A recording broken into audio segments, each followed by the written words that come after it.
Pessoas que tiveram a vida transformada por Deus. Verdadeiras histórias de conversão rumo à vida. É isso que você encontra aqui no programa 180 Graus, o Ponto da Virada, que começa agora.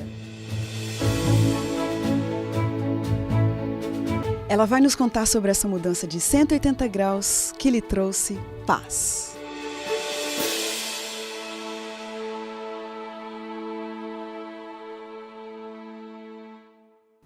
Ele nasceu em São Miguel do Oeste, Santa Catarina, em uma família de mais 9 irmãos. José Paulo Martini teve uma infância sadia com uma influência marcante e decisiva de pais que definiram a sua vida. Do pai, herdou o dom da administração dos negócios. Logo aos 11 anos, assumiu responsabilidade de gente grande e começou a trabalhar. Da mãe, herdou o conhecimento de Deus e a religião. Descobriu que não há maior grandeza, maior felicidade do que saber de onde se vem e para onde se vai. Com todas as portas da vida e do sucesso escancaradas para si, ele decidiu dedicar-se exclusivamente a Deus e viver para defender a sua obra. Qual a história de conversão desse cristão da mais nobre categoria?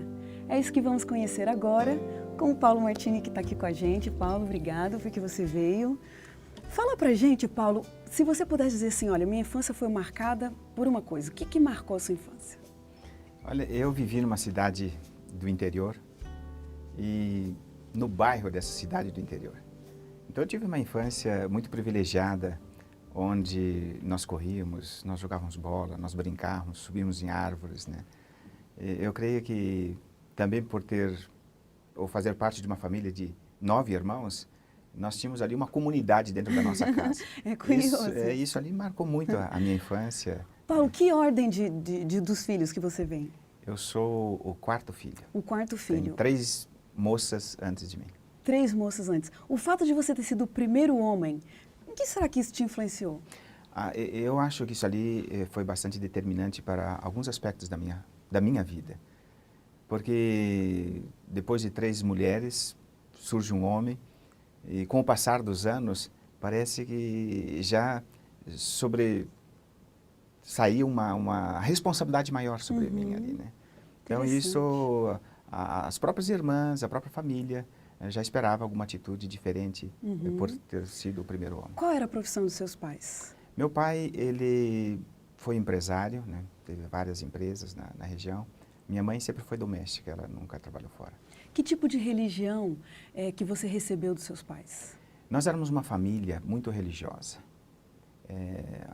Meu pai, tanto quanto a minha mãe, eles tinham assim como uma responsabilidade enorme de levar-nos à igreja todas as semanas.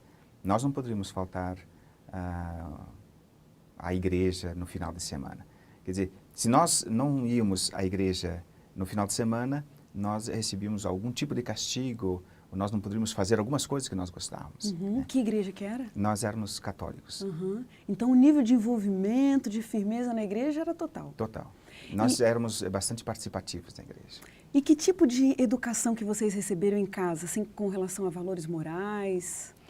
A minha mãe era muito firme, tanto quanto meu pai, na questão da formação moral dos seus filhos, né? Ela era muito dura, até na nossa compreensão, quando nós tínhamos, ou passávamos ali pela adolescência, pela infância. Meu pai exigia uma responsabilidade enorme de todos os nossos filhos. Então, minha família era uma família tradicional, católica, com valores muito bem firmados, valores morais, valores religiosos, valores cristãos, né? E dentro desse ambiente que nós fomos crescendo. Você disse da profissão do seu pai e a sua mãe? A minha mãe era doméstica. Também com 9 filhos, né? 9 filhos. Não tinha outro tempo, né? A não ser dedicar para os filhos. Tá certo. Paulo, você, como pessoa, né, crescendo ali naquela família, indo à religião, qual o seu nível pessoal de envolvimento com a Igreja Católica? Veja, eu tinha um sonho desde pequeno. O nosso envolvimento com a igreja era tão grande que o meu alvo na vida era ser padre, né? É mesmo? E eu me preparei durante a minha adolescência e procurei alguns seminários para estudar, porque eu queria ser um padre. Eu tinha um primo que era padre, né? A minha família era líder da Igreja Católica na cidade, Então, eu tinha aquela vocação, eu queria dedicar-me, Você gostava daquele ambiente? do envolvimento com a igreja. Você passou por todos os rituais da Igreja Católica? Sim. Né? Fez a crisma? Fiz o batismo, fiz a crisma, né? Eu estava me preparando já para ser coroinha, né, da igreja. Né? Enfim, eu tinha um envolvimento com a igreja. O que aconteceu na sua família que foi assim uma revolução? Naquela fase ali da sua adolescência, a sua mãe, de repente, começou a se envolver com o estudo da Bíblia? Veja, a mãe sempre foi uma pessoa muito sincera, né, nos seus propósitos. E nós sempre buscávamos uma razão maior, né, do porquê, né, o porquê da vida, o que acontece, para onde que nós estamos indo, né, por que nós estamos aqui. Enfim, nós tínhamos muitas perguntas que nós não conseguimos responder. Por que estamos passando por essa situação agora? Por que essa dificuldade se apresenta neste momento? Né? E um determinado dia, alguém chegou na casa da minha mãe, ou na nossa casa, e se dispôs a estudar a Bíblia com a mãe. Como a mãe era muito curiosa nessa questão de religião, ela aceitou estudar a Bíblia. Mas o interessante é que na nossa casa nós não tínhamos uma Bíblia. Olha. Nós só tínhamos a história sagrada, né? E tínhamos muitos livros religiosos, mas a Bíblia mesmo nós não tínhamos. Então, só um pouquinho. Quer dizer que vocês eram muito religiosos, mas em casa vocês não liam a Bíblia, não oravam? Nós fazíamos o terço, nós íamos à igreja, nós acompanhávamos, né, as rezas, né, todas as cerimônias da igreja, nós estávamos presentes. Nós, uma vez no ano, nós fazíamos uma penitência que era ir a uma outra cidade, um outro município, de uma certa distância, e nós íamos a pé, muitas vezes descalços e tudo mais, né? Porque nós acreditávamos que para o perdão dos nossos pecados, nós tínhamos que fazer algum tipo de sacrifício, nós tínhamos que nos envolver com alguma coisa que o corpo sofresse, né? Como uma demonstração de que aquele pecado que nós cometemos, né, eles estavam sendo pago por um ritual, por um ato de nossa parte. Interessante. Então, nós éramos, assim, pessoas extremamente envolvidos e comprometidos e acreditávamos em tudo aquilo. O que será? Será que um dia alguém bateu na sua porta e a sua mãe atendeu? Ela já conhecia essa pessoa que ofereceu estudar a Bíblia com ela? Não, essa pessoa era uma senhora muito cristã, que estava se colocando à disposição para estudar a Bíblia com algumas famílias na minha cidade. E ela bateu a porta da casa da mãe. E a mãe prontamente aceitou, né? Mas ela não tinha noção que isso... Não, a mãe não tinha noção do que era isto. E nem do que iria acontecer com aquilo, né? Ela simplesmente começou a estudar porque ela queria a resposta para algumas perguntas que a sua fé, né, ou a crença que ela tinha já não conseguia mais responder. Né? Por que você tinha que participar disso tudo? Né? O que significava isso ali para ela? Né? De cara você, seus irmãos e seu pai já sabiam disso? Não. Eu lembro, eu tinha, na época, 16 para 17 anos. E eu trabalhava num escritório na cidade. E era uma tarde, estava fazendo muito frio. E naquela tarde, eu passei em casa para buscar um outro agasalho, porque naquele momento nós já estávamos morando no centro da cidade.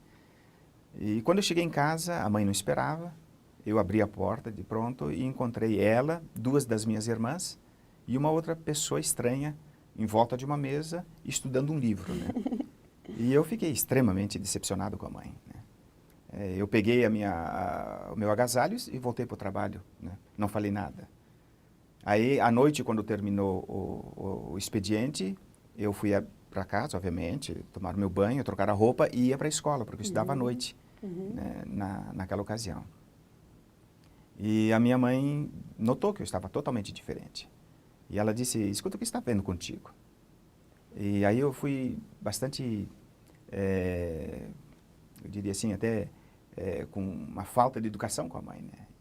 E comecei a indagar o que ela estava fazendo, né? O que ela estava trazendo para dentro da nossa casa.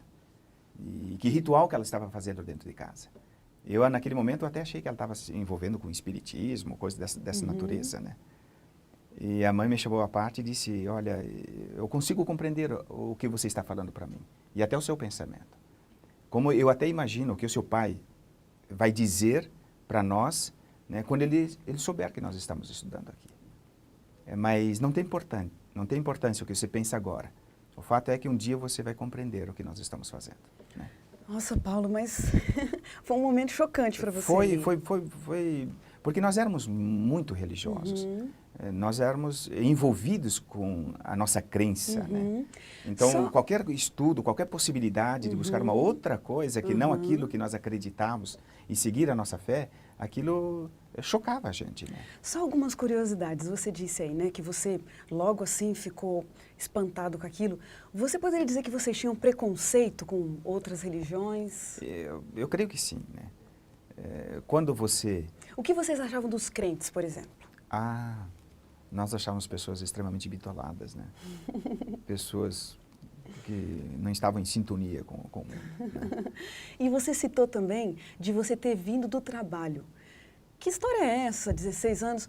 Uma perguntinha aqui antes. Qual era a condição financeira ali na sua casa?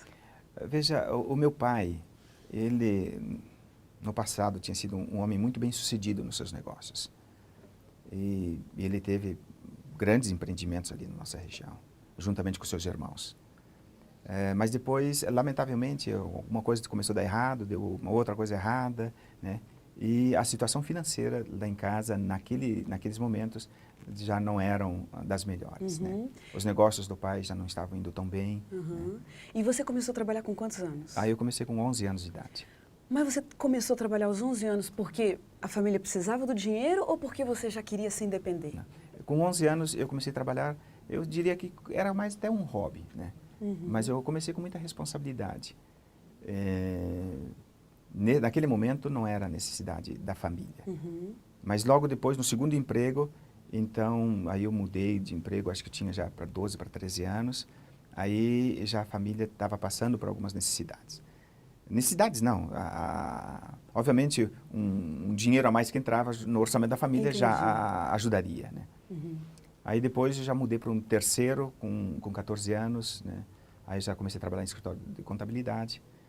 Então a minha vida foi de trabalho desde os 11 anos de idade. Paulo, a gente vai dar uma paradinha aqui na nossa conversa agora, daqui a pouquinho a gente continua. Como você pode perceber, fica a pergunta principal para o próximo bloco. Qual foi o ponto da virada na vida do Paulo Martini? E a partir dali, que obstáculos, que segredos da vida cristã foram revelados para ele? Isso a gente vê daqui a pouquinho, depois do intervalo.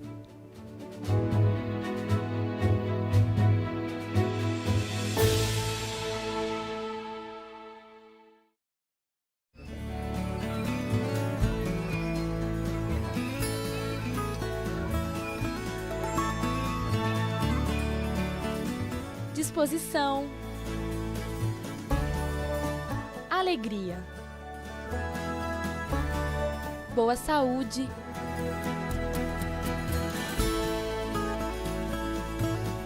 vigor. São tantas as coisas que você pode fazer com um simples respirar. O ar é fundamental para uma vida completa e feliz. É simples, preserve o ar, porque ele é essencial para uma vida agradável.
O programa 180 Graus, o Ponto da Virada, está de volta.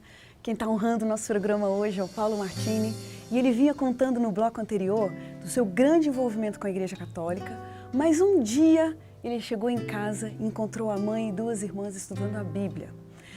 Paulo, naquele dia que você teve aquela conversa, né, desaprovando aquela atitude da sua mãe, e a partir dali, como aconteceu o seu envolvimento com o estudo da Bíblia? Bem, a mãe, naquela conversa, ela disse o seguinte: eu tenho uma responsabilidade com todos vocês, né? De levá-los à compreensão daquilo que eu estou entendendo hoje ser, ter essa nova compreensão das Sagradas Escrituras. Eu disse para a mãe que eu não queria, que se ela estava decidida a seguir esse outro caminho, que ela poderia seguir, mas eu não ia seguir. Ela disse, olha, eu tenho uma responsabilidade com você e isso você vai me obedecer, porque você é meu filho. Você vai assistir pelo menos um estudo que eu estou fazendo. Aí depois você decide se você quiser continuar ou não quiser continuar. Ai, estudar. que sabedoria dela! E isso ela fez com todos nós, os irmãos. Né? E aí, até porque nós estávamos dentro de um quarto, né, e ela não me deixou sair, sem eu me comprometer que eu ia fazer um estudo com ela. Ela era firme mesmo. Ela era muito firme, minha mãe era muito firme. E aí eu disse que eu iria, então, no sábado à noite. Né? Porque nessa ocasião, da conversa que eu tive com a minha mãe, eles já tinham se programado agora estudar a Bíblia à noite numa outra casa. Ah, tá. E aquele sábado à noite que eu havia combinado que eu iria com ela, eu saí para ir para o cinema, né? E ela disse, não, você não vai para o cinema. Eu disse, não, eu vou, né? E aí houve um embate e tal. E no final ela disse, tudo bem, você pode ir, desde então amanhã de manhã você vai estudar a Bíblia. Eu disse, tá bom, amanhã de manhã eu vou estudar a Bíblia. E na manhã seguinte, obviamente, era domingo, eu não quis levantar cedo. E ela foi lá e insistiu, e eu levantei e fui fazer o estudo bíblico. Foi o primeiro estudo que eu fiz e não parei mais, né? Nem eu e nem minhas irmãs. Todos nós continuamos a estudar a Bíblia e começou a operar uma... Mas, Paulo, não dá para acreditar. Não dá para acreditar, porque o que a gente vê é o seguinte: um adolescente totalmente convicto das suas crenças religiosas, de repente até contrariado de ter que estudar a Bíblia, uma coisa que ele não queria fazer. Sua mãe tinha uma chance, ela pediu um estudo da Bíblia. E você entrou naquele estudo da Bíblia talvez contrariado, desacreditado, falou, vou participar desse negócio aqui, vai entrar num ouvido e sair do outro. Imagina, Foi mais ou menos assim, porque domingo de manhã, eu queria dormir mais, né? Ela nos acordou, né? Todos nós irmãos. E ela obrigou-nos a fazermos o estudo. E eu creio que, obviamente, foi o Espírito Santo que tocou no nosso coração, né, e trabalhou conosco. E nós vimos naquele estudo lá tantas coisas e que durante toda a nossa vida nós não tínhamos percebido. Nós vimos tanta coerência nas palavras das Sagradas Escrituras que nós queríamos conhecer mais, queríamos saber mais sobre aquilo lá. Paulo, isso foi um milagre. Você não acha que foi? A conversão de uma pessoa, né? O entendimento das Sagradas Escrituras é um milagre, né? Porque, naturalmente, você não quer fazer aquilo. Então, é uma operação do Espírito Santo na tua vida. Então, quer dizer que você entrou como um preconceituoso para estudar a palavra de Deus, a Bíblia, e saiu de lá como um crente. Saí de lá como um crente. Quanto tempo demorou esse estudo, você se lembra? Eu creio que esse estudo, obviamente não vou lembrar, mas foi em torno de uma hora e meia, por aí. E você se lembra o conteúdo, o que vocês estudaram ali? Nesse primeiro estudo eu não consigo lembrar mais, não. Gente, que história surpreendente, né? Paulo, a partir dali, desse momento, até o seu batismo, quanto tempo? 3 meses. O batismo da minha mãe, dos meus irmãos e o meu. Pera Nós lá, nos mas batizamos juntos. o que você quer dizer com dos meus irmãos? Quantos irmãos? Nós, conforme já dissemos, nós somos em 9, né? Só deixou de se batizar um, que era o menor, o Newton, porque ele tinha pouca idade. Né? Quer dizer que todos os irmãos aceitaram a fé adventista? Todos. Só o meu pai não aceitou, porque na ocasião a minha avó, mãe do meu pai, ela estava muito doente. Ela estava na cama e como a família era muito católica, o meu pai não queria dar essa tristeza para sua mãe, que estava enferma. E meu pai disse, olha, depois que ela se recuperar ou descansar, eu vou me unir a vocês. Mas acontece que ele não teve tempo, ele faleceu antes da mãe dele mesmo. Paulo, eu fico assim, eu não quero fazer um papel aqui também de uma pessoa cética, descrente, mas é que é realmente muito interessante essa história, né? Agora, fala pra gente, você se converteu, vocês se batizaram ali em 9 pessoas, né, contando com a sua mãe, Certo. E vocês foram para a igreja, encheu a igreja. Na ocasião, em São Miguel do Oeste, cidade onde nós vivíamos, havia uma igreja de 11 membros que se reuniam na garagem, né, de uma família lá. Então nós não tínhamos igreja, né? Vocês também não tínhamos abandonaram muitas, né? a igreja católica, a igreja matriz, a igreja principal, para se congregar num fundo de grupo, garagem. Numa garagem com 11 pessoas. Vocês entraram lá, dobrou o número de membros? Dobrou porque naquele dia houve o batismo de mais uma outra família, que eram com 4 ou 5 pessoas. Então, o que entrou na igreja naquele final de semana foi maior do que o número de pessoas que já congregavam. Tinha que entrar para a história, né, esse batismo. Foi Paulo, mais de 100% de crescimento. Depois que você se batizou, qual foi a grande provação pela qual você passou? Veja, por ocasião ali, quando nós tomamos a decisão de nos batizarmos, primeiro nós perdemos ali o nosso vínculo de amizade com as pessoas. Os nossos tios, né, eles foram contra radicalmente. Então, eles fizeram um comunicado para nós, dizendo que eles estariam desligando-nos da família. Olha. E que nós não deveríamos mais procurá-los em situação nenhuma e que eles também não viriam mais procurá-los. Eu lembro, eu tinha nessa ocasião 16, 17 anos e eu tinha um relacionamento muito forte com os meus primos. Nós jogávamos bola todo final de semana juntos, nós saímos juntos, né? E ali naquela véspera do batismo, eu estava na casa de um deles, do meu tio, com os meus primos, e o meu tio disse que eu não deveria mais ir para a casa dele e nem me relacionar mais com os filhos dele, que eram os meus primos da mesma idade, que estava proibido esse tipo de relacionamento. E ele me mandou embora da casa dele, né? Então, uma coisa assim que marcou assim de uma forma muito negativa foi essa decisão e essa postura da minha família, que realmente não nos aceitou. Uhum. Você disse que seu pai teve aquele contexto, né, de não aceitar a fé logo de início e que ele acabou falecendo antes da sua avó. Em que época que seu pai faleceu? Meu pai faleceu 1 ano e 2 meses após o nosso batismo. Um teste para a fé também, né? Foi um teste para a fé. Paulo. Foi grande. Eu não estava em casa na ocasião, estava longe, estava numa viagem, né? E quando eu recebi o comunicado do falecimento dele, eu tive 4 dias de viagem, de retorno. Puxa. Eu cheguei em casa, encontrei uma situação... Você pode dizer que esse momento abalou a sua fé? Não, em momento nenhum. A partir do momento em que eu vi nas Sagradas Escrituras qual era o caminho e as respostas a todas as minhas indagações, os meus questionamentos, em momento nenhum eu tive qualquer dúvida, né? Qualquer incerteza da decisão que nós tivemos. Que bonito isso, que bonita essa história. Paulo, qual foi a importância da escola adventista para a sua fé? Veja, 2 meses após o meu batismo, nem 2 meses, foi 1 mês e meio após o nosso batismo, surgiu a possibilidade de eu estudar na escola adventista, num colégio em regime de internato.